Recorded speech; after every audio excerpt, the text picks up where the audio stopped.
Danielle Bobker, qui est professeure associée au département d'anglais de l'Université Concordia, où elle est co-organisatrice d'une équipe de recherche sur le féminisme et l'humour controversé au Center for Interdisciplinary Studies in Society and Culture. Elle termine présentement le manuscrit d'un livre soutenu par le FRQSC intitulé Alone Together, The Intimate Closet in the 18th Century Social Imagination. Elle travaille également sur un nouveau projet qui explore la variation d'émotions représentées et générées par la satire britannique au 18e siècle. Ces articles ont été publiés notamment dans Studies in 18th Century Culture, History of the Present, Afro-American Online et plus récemment dans Los Angeles Review of Books. Aujourd'hui, elle présentera Ingeniously Tormenting, Jane Collier and the Satire of Sympathy. Oh, non, j'arrête. Ah, OK. Hi, bonjour. J'aimerais dire premièrement merci beaucoup à Fanny et Marie pour l'invitation de participer à cette colloque. Et j'apprécie beaucoup l'opportunité de vous parler d'un livre qui continue de me fasciner et provoquer. Maintenant, je parle en anglais, mais je serai très heureuse de recevoir vos questions en français après. Et j'essaie de parler un peu plus lentement. Alors, j'ai changé le titre de ma présentation un tout petit peu. It's called Against Kittens, the Satire of Empathy, an essay on the art of ingeniously tormenting. The satiric premise of Jane Collier's essay on the art of ingeniously tormenting is that it will train readers to become experts in emotional abuse. When this mock conduct manual was first published in London in 1753, the affective dimensions of private life were increasingly valued. Domestic architecture was changing to accommodate more intimate interactions in the home. Marriages of alliance were giving way to marriages for love, arranged by the couple themselves, or in any case, the novel was invented to insist that they should be. It was understood for the first time that children required not just discipline, but nurturing in order to thrive. And though servants were now contractual employees of their masters, rather than quasi-family members, their bonds, too, were less bound by duty and obligation than ever before. Philosophers like Adam Smith and David Hume began to theorize empathy, or sympathy, as it was then called, the capacity to feel what another person is feeling, as the foundation of morality. Narrated by an upbeat abuser with a passion to share her secrets, Jane Collier's essay on the art of ingeniously tormenting is, among other things, a proto-feminist inquiry into the dangerous flip side of all this apparently positive emotion concentrated in the home. My title refers to a line from Against Empathy, The Case for Rational Compassion by psychologist Paul Bloom, published last year. In the opening pages, Bloom writes that from friends and acquaintances' reactions to his topic, he has learned that being against empathy is like being against kittens, a view so outlandish that it can't be serious. But Bloom is seriously worried about the widespread unquestioning investment in our feelings, and in empathy in particular. He builds a logical case against it by citing recent studies that show how empathy privileges personal stories over systemic problems, and how it reproduces unconscious biases against racialized and other marginalized people. While understanding someone else's feelings makes us feel good in both senses of that word, he finds that it is far less likely than cool statistical analysis to lead to actions that will actually make things better for society at large. Thus, Bloom argues we should consider empathy, despite what Hume and Smith argued, and however much the experience pleases us, as at best a morally neutral pattern of feeling. Though Jane Collier expressed her concerns far more obliquely and with dark humor, she was wary of empathy too, insofar as it is a basic ingredient in the kind of damaging relationships that are her main theme. To make sense of Collier's anxieties, we need to consider, first of all, the original distinction between exterior and interior power at the heart of her satire. In the essay, exterior power refers to legal and customary forms of dominance. It might remind us of the still very common emphasis in feminist discourse on the shadow cast by capitalist heteropatriarchy over interpersonal relationships, and the presumption that in any relationship, the person on top is always the one belonging to the group or groups that have the greatest political, socioeconomic, or even physical influence in society. In part one of the essay, the tormentor persona advises readers how to make the most of this widely recognized form of power, wherever they have it. Masters and mistresses who wish to abuse their servants must continually lay traps for them. Patronesses seeking to amuse themselves at the expense of their living companions must carefully watch in what things their dependents are most diligent to please them, and be sure never to appear pleased with any such endeavors. Husbands should praise their wives for what they do not deserve, and overlook every good quality they are in reality possessed of. Parents looking to torture their children should let them entirely alone to their own wills, since that is the surest road to lead them to their own destruction. However, the longer part 2 of Collier's essay calls attention to a different source of power, whose force is determined not from outside, but from within domestic relationships, by the affection of the person with whom you are connected, that is, their feelings of attachment to you. Significantly, interior power is able to override the visible power structures of law and custom.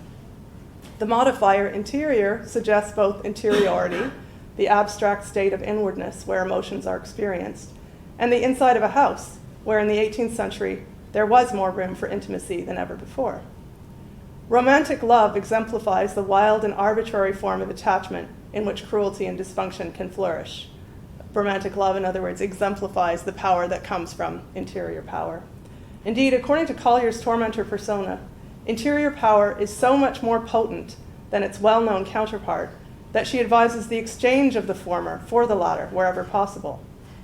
In the case of the husband, for instance, no one carried this sport of tormenting very far, but by dropping his marital authority and teasing his wife through her real love and regard for him. In fact, the stronger the victim's emotional attachment, the more effective the abuse. Thus, only a well-loved wife can create an impossible situation for her husband by being out of humor when he brings company home, being angry if he goes abroad without her, and troublesome if he takes her with him. An ordinary husband wouldn't even notice the difference. If you're going to tell another woman all sorts of spiteful stories that you have heard about her, and then later steal her boyfriend, the pain you cause will be that much more exquisite if she considers you her very best friend. Even well-meaning people can unwittingly become gifted tormentors by refusing genuine offers of help from friends. Paul Bloom jokingly compares the mass appeal of empathy to that of sweet, fluffy kitties. What kind of sociopath doesn't love both of them? In light of Bloom's comparison, there's a special irony in realizing that when cats turn up in Collier's book, as they often do, they point up the potential for harm within all emotional relationships and the perverse centrality of emotional intelligence in abuse. Implicitly, cats trace out the polarized positions that women in particular tend to occupy in the treacherous emotional terrain of the household. On the one hand, just as women are disadvantaged by the structural limitations to their exterior power, cats are always subject to the whims of their owners, on whom they are dependent, and to whom they feel attached. Thus, they can become pawns in their own owners' abusive games. For instance, cats have a part to play in the torment of servants. The tormentor narrator notes that if the animals are properly encouraged and never tamed, they will be so liberal of their teeth and claws that thy servants will in general be bit and scratched all over. More importantly, servants' self-worth can be quickly eroded when masters and mistresses ignore them while showing the most extravagant fondness they possibly can for their own pets. Parents are instructed to teach their children, under the name of fun, to torture cats and other small animals. Associating the suffering of littler things with their own pleasure and amusement guarantees, even more surely than physically abusing them would do, that children will become ambassadors of pain on their parents' behalf. On the other hand, Collier's cats also cue us to consider the ways that women, because of their necessarily limited exterior power, must take and give affection in order to ensure that they have interior power to draw on. Originating in the late 17th century, the idiomatic phrase, the game of cat and mouse, refers to an apparently endless chase. The phrase is derived from the hunting behavior of domestic cats. Biologists speculate that cats often appear to play with prey by releasing them after capture because they instinctively need to ensure that the prey is weak enough to be killed without endangering themselves. Collier's tormentor narrator invokes these feline instincts, both at the start and the end of her book. The tormentor narrator's final cat image is of the savage, tender dance that leads to the mouse's death. The cat not only sticks her claws into the mouse, making it feel the sharpness of her teeth without touching the vitals enough to render it insensible to her tricks, but she tosses it over her head in sport, seems in the highest joy imaginable, and is also, to all appearance at that very time, the sweetest, best-humored animal in the world. Yet should anything approach her that she fears will rob her of her plaything, she swears, she growls, and shows all the savage motions of her heart. As soon as her fears are over, she again resumes her sport. Readers should aspire to this level of precision and mastery in their abuse.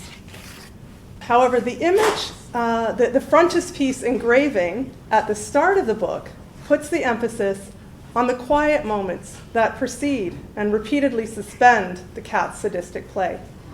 A well-kept gated country house extends into the horizon on the right-hand side. Is it still the right-hand side? Yes, it is. On the right-hand side of the engraving, signaling the book's focus on everyday relationships. At first glance, the plump cat, reclining in the foreground, seems to mediate tranquilly between the household and the surrounding countryside, and to symbolize the harmony between humans and nature on the estate. The motto from Horace, arching above, celebrare domestica facta, celebrate domestic affairs, reinforces the modest dignity of the scene. It's only when we follow the cat's gaze and her soft paw left and down to the mouse she is touching, and then along the curve of his dark, skinny tail out of the picture frame to the English epigraph, that this scene of peace is unsettled. The cat doth play, and after slay. The cat, of course, is both a lover and a fighter, a player and a slayer, but the picture suspends the drive toward slaughter in order to show us instead a relation of codependency in which the cat and mouse sit in communion with one another, an intimate, even empathetic couple. Though the intended meaning of Collier's satire, like I would argue all effective satires, is almost infinitely open to interpretation, it is this paradoxical dimension of emotional abuse represented here that I find most challenging and most prescient, perhaps especially in the context of our Me Too moment, when so many complicated, painful stories of harassment and exploitation are in circulation. In both parts of Collier's book, whether the tormentor narrator is addressing an abuser with exterior power or one with interior power, she continually reminds her imagined abusers in training of the necessity of understanding victims' motives and desires, and of reading their emotional turns, of knowing when to let them recover and when to renew the attack. Thus, the would-be tormentor of children is instructed to study the tempers of your sons and daughters, to see what they most delight in, and, as you have an absolute restraining power, exercise it where it will be most strongly felt.